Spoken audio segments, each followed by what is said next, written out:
Coffee Break English Season 2, Episode 2. Hello everyone, and welcome to Episode 2 of Coffee Break English Season 2. My name's Josie. And I'm Mark, and we're really pleased to be here with you for another episode of Coffee Break English. This is the show where you can improve your English on your coffee break, or at the gym, walking the dog, or indeed on your commute to work. In each episode of Coffee Break English, we study an intermediate level text, which talks about something interesting from around the English-speaking world. We look at different aspects of culture, and we hear many different accents. Today, we're going to be listening to a South African accent. So our text is about South Africa. Before we get started, I'd like to say thank you to all of our listeners who have left comments and reviews on Coffee Break English so far. We love reading your comments, and we're really pleased that you're enjoying the podcast. Yes, thanks very much, everyone. So, let's listen to today's text. Okay, as we said, our text today is coming from South Africa. Over to you.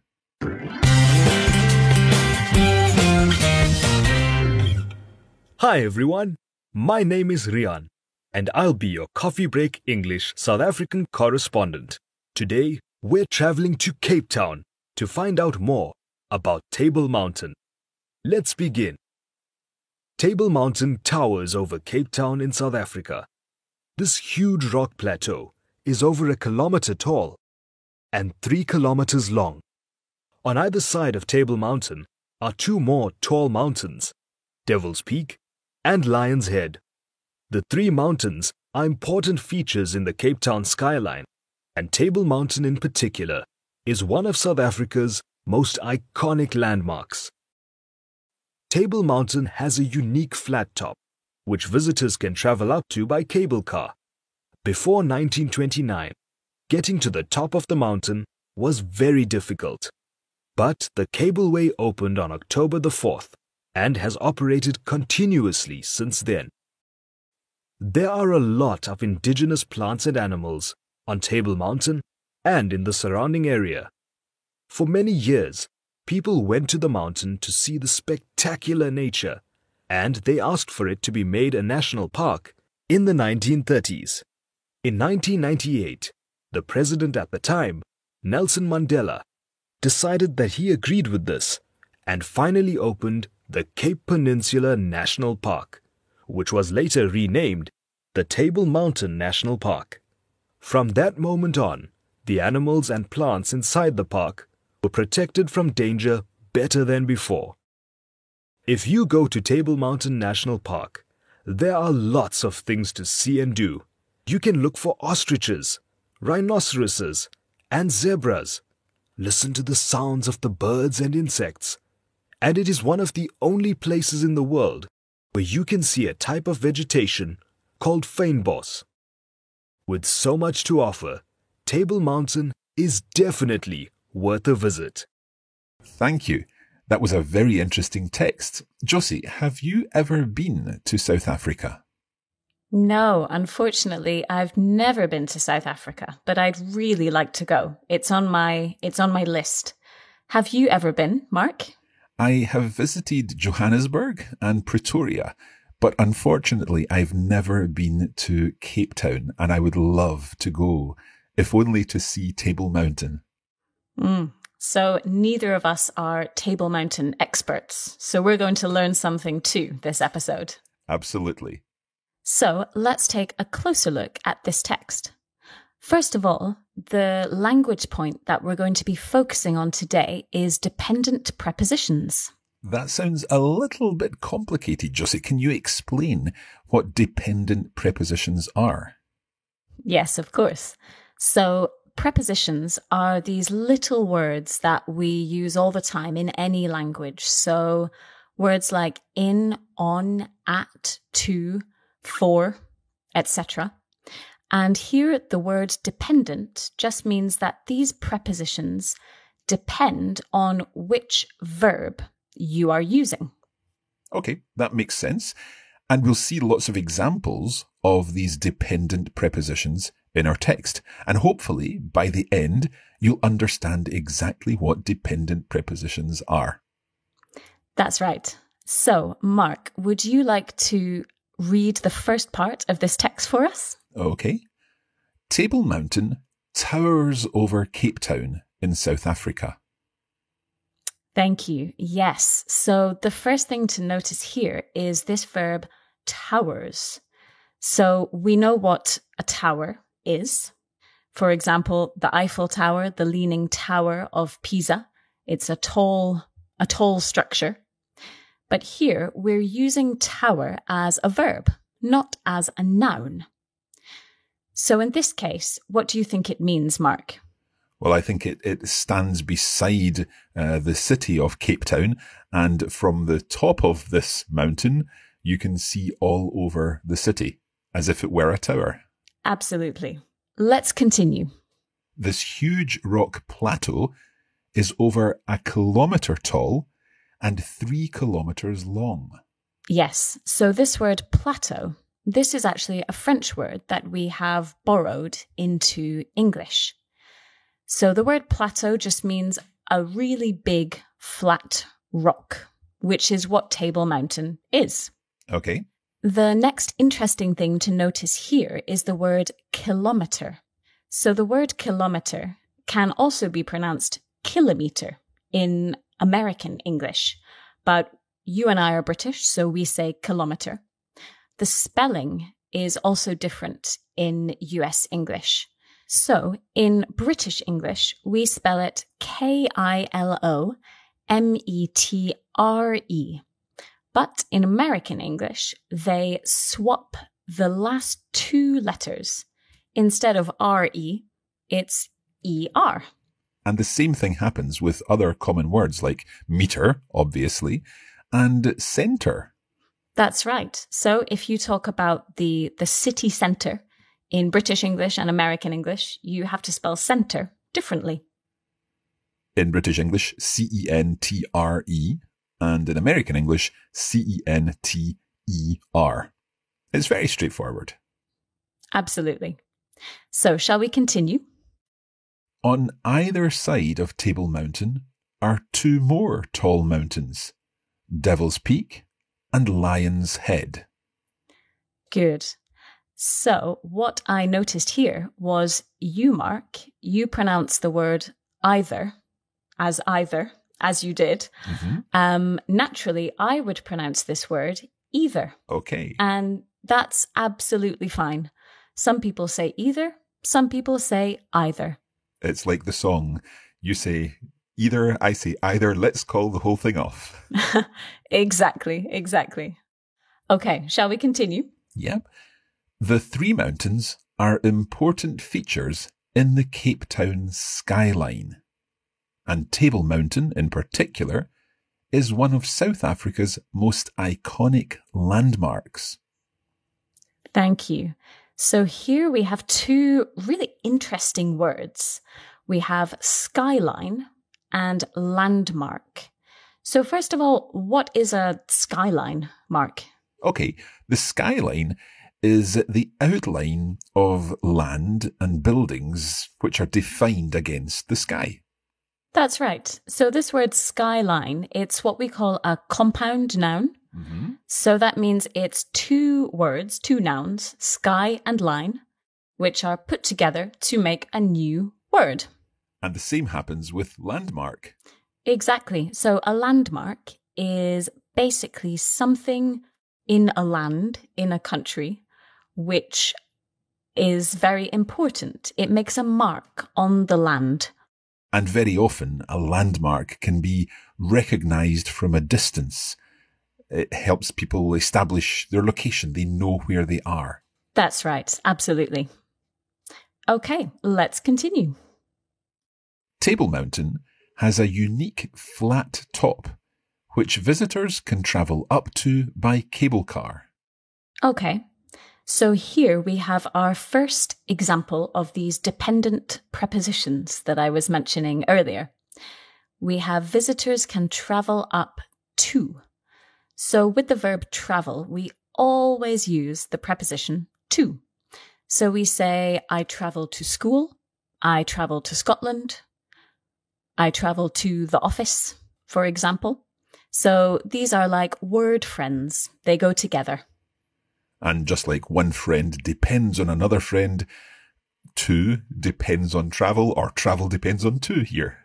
Exactly. That's a really nice way of putting it. What about the word cable car, Josie? Yeah, so a cable car is basically a kind of tram which travels up and down mountains on a moving cable, on a moving wire above it. Okay, let's continue.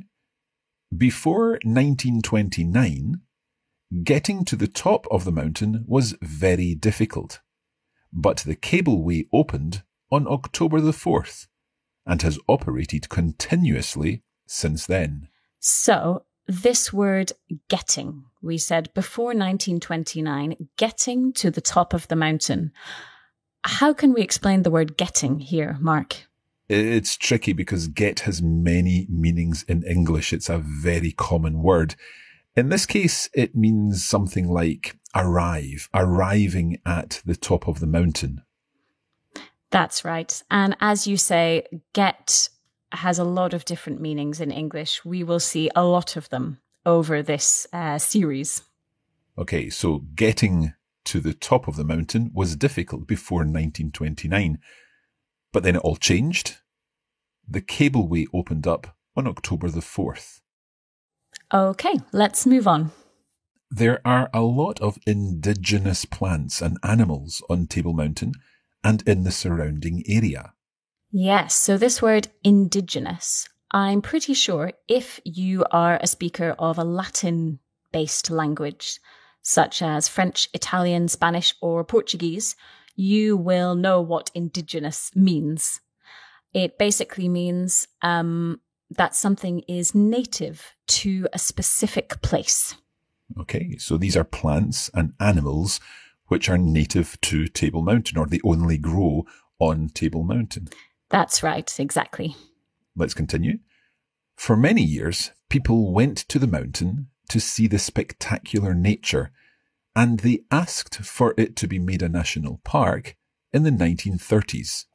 Yes, so here we have another example of these dependent prepositions. So this is with the verb ask. They asked for it to be made a national park. So when we want someone to give us something, we ask for it, always with the preposition for. So, for example, a child may ask for some chocolate, or in a classroom situation, you could ask for help. That's right, absolutely. Is ask always followed by for, Josie? Good question. It's not always followed by for, no. For example, when you ask somebody a question, we don't say ask for somebody a question. It's just ask alone. So no preposition is needed there. Can you give us an example of that in a sentence? Yes. For example, going back to our classroom situation, when you're asking for a pen, you might also ask the teacher a question. So there we have ask without any preposition. That's right. That's right. Now, they asked for it to be made a national park, recognised as a national park, in the 1930s. Yes, so here we have the year 1930 with an S on the end of it. So here we are talking about the entire decade, the entire 10 years of the 1930s, from 1930 to 1940. And we can also say the 30s. We can, yes, because it's obvious to us. We're talking about the 1930s. Similarly, we talk about the 60s, the 70s, the 80s, the 90s. And what about this century? Well, with this century, it gets a little more difficult because when we talk about the 20s, we still think of the 1920s. So maybe this decade has to be the 2020s. Of course, you may be listening to this many years in the future, so who knows how we will describe the different centuries and the different decades. Exactly. It will be interesting to see. Let's continue. In 1998, the president at the time, Nelson Mandela, decided that he agreed with this and finally opened the Cape Peninsula National Park, which was later renamed the Table Mountain National Park. Okay, so here we have another example of our dependent prepositions, this time with the verb agree. So Nelson Mandela decided that he agreed with this opinion. So when we use the verb agree, we always use the preposition with. And we can agree with a person. So I could agree with Mark, or we can agree with an opinion, as Nelson Mandela did here. And what would the opposite of this be if I did not agree with you, Josie, which I do, of course? I hope so. But if you didn't, the opposite would be to disagree with someone. So we just add that dis on the beginning, and we still use the preposition with. So to disagree with someone or something. We also add some letters in the word renamed. We mentioned that the park was later renamed the Table Mountain Park. Exactly, yes. So here we take the verb name, which means to give something a name, and we just add re, R-E, at the beginning. And this means to do something again. Can you give us some other examples of this? Absolutely. We can do this with many verbs. For example, redo, to do something again, retry, to try something again, and review, to view something again. Excellent. Okay, so from that moment on, the animals and plants inside the park were protected from danger better than before. Good. So here we have another dependent preposition example with the verb protect. So we always protect something from something else. So here we are protecting the animals and plants from danger. Good. Okay. Just before we go on, let's take a short break. We'll be back in just a moment. Each episode of the Coffee Break English podcast is free, and you can use our podcast to help you improve your English. But there's more. That's right. We have a full course available on our website, which will help you make faster progress and understand everything much better. For every lesson, we offer videos, bonus audio recordings, lesson notes with exercises, and vocabulary lists in lots of languages. All this is available on the Coffee Break Academy, so visit coffeebreakacademy.com.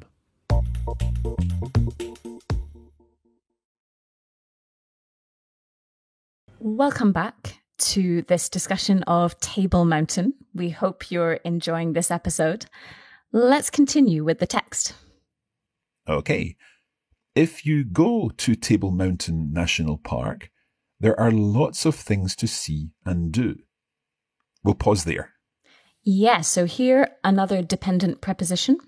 With the verb go, we always use to. So if you go to Table Mountain National Park, so we can go to many places. We can go to Paris, go to Scotland, go to work, but be careful. If you're talking about your home, we just say go home. No to needed there. So it's good to know about that exception there. Go home, but all the other ones will be go to. That's right. Okay, so what are these things that we can see and do in Table Mountain National Park? Let's listen to the next sentence. You can look for ostriches, rhinoceroses, and zebras.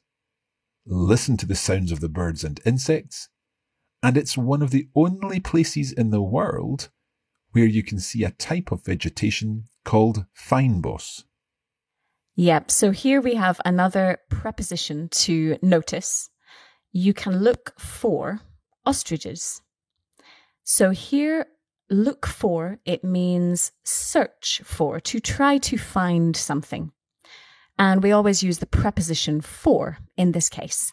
So do we always use for with look? No, we don't. There are other prepositions that we can use, but that would change the meaning.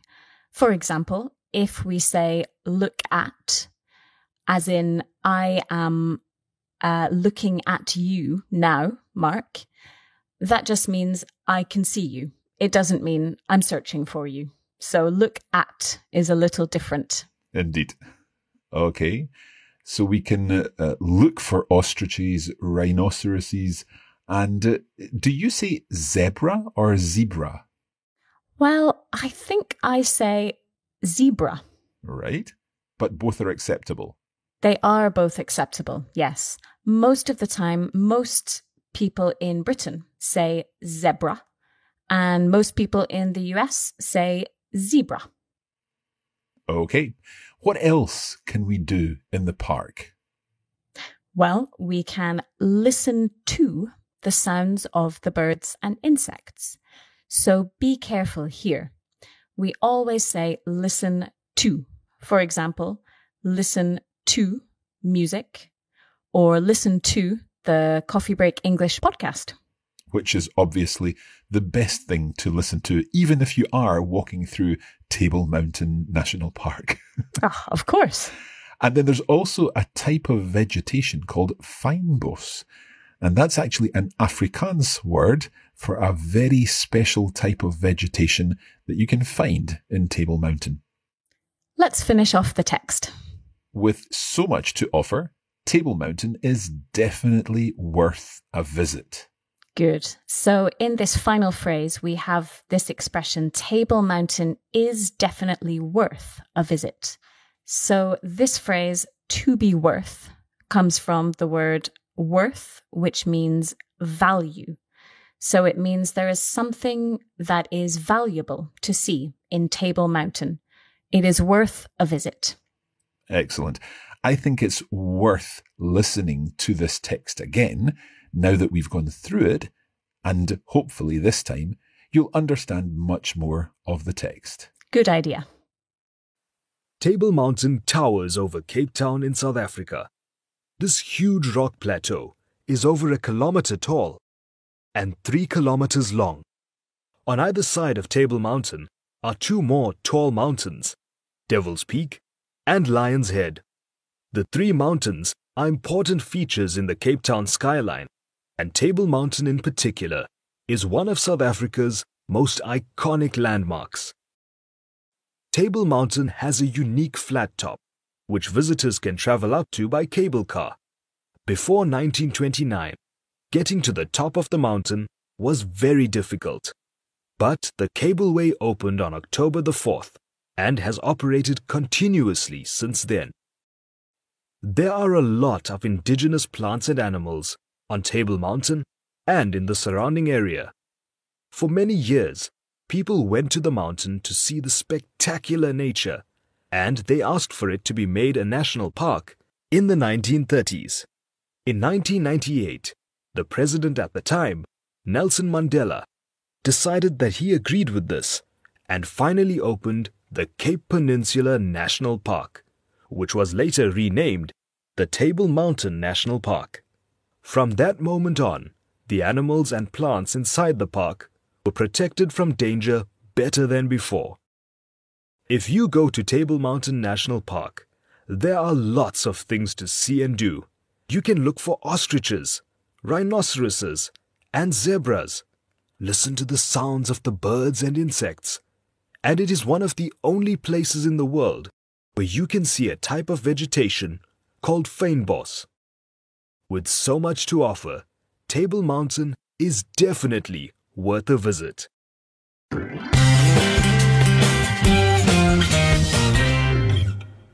Okay, we hope that you have enjoyed this text about Table Mountain and that you've learned something new about dependent prepositions. If you'd like to find out more about the dependent prepositions and get some more practice, then you can access the premium version of the Coffee Break English podcast. You can find that at the Coffee Break Academy. at coffeebreakacademy.com. That's right, Mark. And if you'd like to practice your English, you can also do so on social media. Just search for Coffee Break English on Facebook and on Instagram, where we post regular language challenges and cultural information. We'll be back again soon with another episode of Coffee Break English. And in the next episode, we're going to be talking not about a place, but about a person.